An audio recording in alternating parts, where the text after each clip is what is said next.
Hey guys, this is Najam and welcome back to another video. In this video I'm going to show you color grading on Kdenlive. Now a lot of people say that color grading on Kdenlive is not good. I've recently started using HLG on my G9 and I've been using Kdenlive. I did think about switching to DaVinci Resolve. And if you compare the two, Kdenlive is open source, it's different software, whereas DaVinci Resolve is sort of like an industry standard for color grading. So in this video I'm going to show you how I color grade my footage. I can give you some tips so you can see me doing it and then you can learn a lot, I suppose, because a lot of people think that Kdenlive is not good at color grading and stuff, and I disagree. I've been using it for the past few months and I think it's really good. So I'm going to drag in footage that I shot for myself. I'll actually just add it over here. There we go. Okay, I'm just going to drag in the video. And then let's go ahead and jump over to the color tab. And we're just going to make this big. Also on the side you'll have the effect stack over here. And down here you'll have the timeline. And I've dragged in the waveform over here. You normally have just these two. Now if you go into the effects over here, you can see all the different bits that you can use. There's a lot. And I've just gone ahead and added some, well, the ones that I use to favorites. Those are the ones in bold text, and you can see that this is all under the color and image correction. We'll just go ahead and jump over to the favorites tab, so it's a lot easier to see. So let's go ahead and look at this footage here. It's not amazing, it's not outdoors with a really nice lighting, but this is what I normally shoot, and so I'm just going to show you this. So we can see that there is some highlight over there. I'll go ahead and make this a bit bigger because we're only working with a crappy 1080 screen. There we go. So we've got some highlights. And overall the footage is very dark, as you can see. Let's go ahead and drag in the first thing that I do, which is levels. Oh, sorry, we have to... Now I normally select the track rather than the clip, and I'll just go ahead and drag this in because on this track I'm going to have the same settings and everything, so I can just drag in multiple clips and they'll all be graded. So as you can see in this one there is some highlight that's clipped off, so let's go ahead and just bring up the white point, which is the top, and we'll just clip that down a bit, and there we go. That's pretty much it. And then I'll leave the rest as it is. Now in this case this is all I'm gonna have to do because there's no need for anything anymore.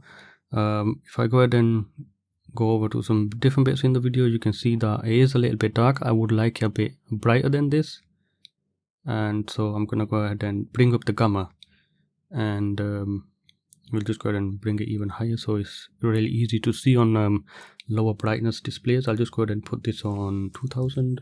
Actually, that's a bit much. We'll go ahead and drop it down, and we'll leave that at 750. I work with the numbers like this, and then after that I go ahead and drag in the exposure curve. I go down to luminance, and I'm just going to drop the shadows a bit lower. So I'm going to go ahead and do that, and there we go. That's added some sort of contrast curve. Looks pretty good. So I've dragged it down. That looks pretty nice. It's closer to black. That's what I want, and I can go ahead and just collapse these. After that I add another curve, and this one is going to be saturation. Now I don't use the saturation tool here because there's less control over it. It does work, but there's just less control over it. I just find the results are much more better with this. It just seems a bit more less destructive, let's say, and I'm just going to go ahead and drag it up so I can see that's too much, and then I just basically eyeball it from here. So I'll just go ahead and do that. You can see the difference, and then after that what I do is I just apply a lookup table. Honestly, I just do, and that's the thing with making it so easy for oneself. I'll go ahead and check out this one. This is never used before. That's different. Okay, let's go ahead and pick up the one that I normally use. I think is this one. So that's pretty much it. So you can see the before and the after. You can see that there is a big difference.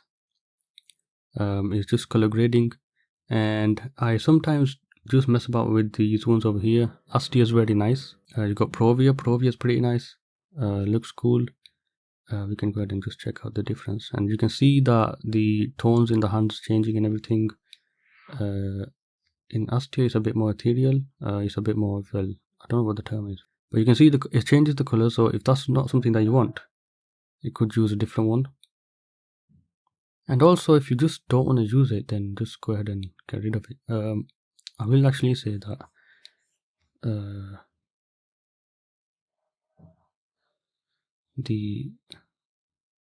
this is done too much. I want to bring that up a bit. Okay, there we go. That looks pretty nice as well. You can mess about with this. Now, if you want to do some color correction, let's go ahead and drag in CMYK adjust. And what this does is allows you to just sort of adjust the colors based on down this vector scope down here, and you can see that I'll go ahead and you can change the white balance. That looks like the white balance.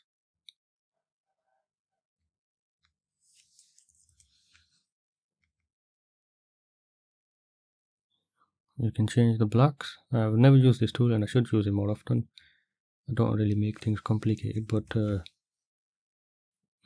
if, for example, the reds are wrong, in this case they are a bit wrong, I can go ahead and adjust that. So you can see down here, the reds are a bit dodgy, and so are the rest of the colors. That looks a bit better, and you can see the difference again from before and after. So you can color grade the footage. Now I will say one thing: if you do want a cinematic looking footage, I recommend using a lookup table, and you can just apply whatever you want over here. And I think this is probably the best way to go, because it just gets straight to the point. Just do the corrections, do the exposure correction over here, and then after that you can just apply a lookup table and it'll give you the look that you want. Now if you go and check out the levels, it does have keyframes. So if you have a footage that changes the exposure as you go along, so if, for example, if you're going from indoor footage to outdoor footage, you can keyframe it and then change the black level and the gamma, and that will actually adjust the exposure. You can do that over here. It's sort of like changing the ISO, but in post. The curves, on the other hand, they don't have the keyframes, and so I did initially use this for exposure correction. So I did bring up the footage and add a little contrast to it as well.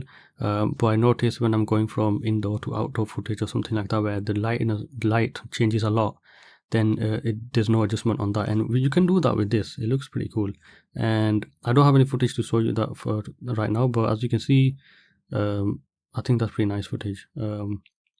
So if you do have any questions, ask me in the comment section below, and let me know if you guys have any tips. Just share them with me as well, so I can get better at this. And I think Kdenlive does have really good tools for color grading, especially at the end. You can just apply a lookup table, and you can make your own as well and apply the lookup tables. I think for most people, and especially if you doing YouTube, you don't really need more than this.